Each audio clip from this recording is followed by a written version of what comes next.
Pangarap mo ba ang makapagtrabaho sa tinaguriang A Land of 1,000 Islands? Ito ang bansang Croatia na matatagpuan sa pagitan ng silangan at kanlurang bahagi ng Europa.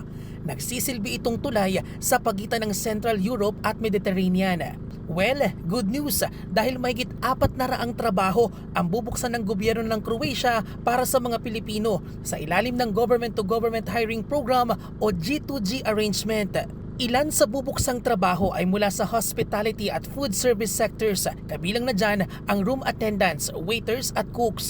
Alok ang mahigit 1,000 euros o katumbas ng mahigit 60,000 pisong sahod kada buwan, depende yan sa posisyon. Para sa mga nais mag-apply, kinakailangang Filipino citizens edad 18 taong gulang pataas, nakakumpleto ng hindi bababa sa 10 taong edukasyon, may TESDA NC2 certification na naaayon sa trabahong nais pasukan, physically at mentally fit na makapagtrabaho abroad at dapat ding marunong magsalita ng Ingles. Pero ang magandang balita, hindi mandatory ang work experience. Makikita rin sa website ng DMW ang mga dokumentong kailangang ipasa tulad ng NBI, PSA-issued birth certificate at passport na may 1-year validity. Kinakailangang mag-register muna online ang mga aplikante sa DMW portal para sa appointment.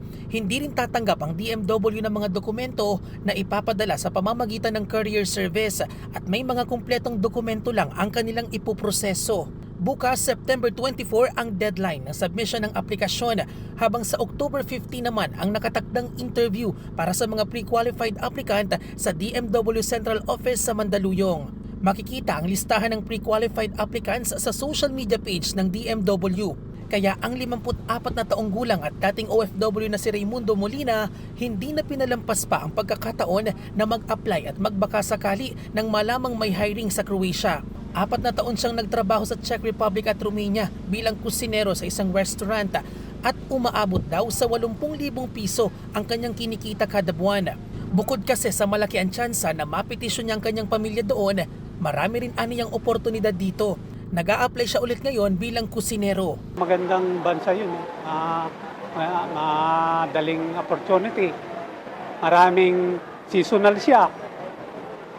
Kumbaga, short term lang yung uwi-uwi ka sa Pilipinas. Maganda opportunity sa Europe. Saka doon, 8 hours lang ang trabaho.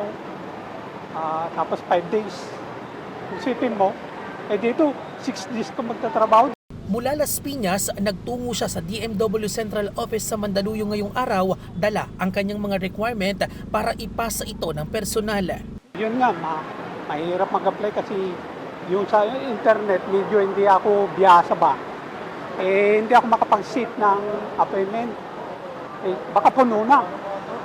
Kaya andito ako sana magpasa ng requirements. Kung pwede nila ako isingit sa first spot. Kasi kumpleto naman yung requirements ko. Sayang naman yung pagod ko dito ngayon.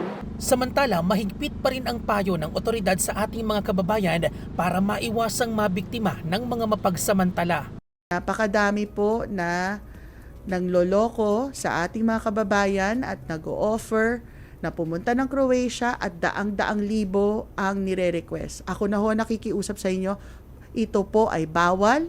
Illegal recruitment po ito dahil nung kinausap namin ang Croatia at Slovenia, sila po ang nagsabi hindi dapat magbayad ang Pilipino ang pupunta ng Croatia. Bien Manalo para sa Pambansang TV sa Bagong Pilipinas.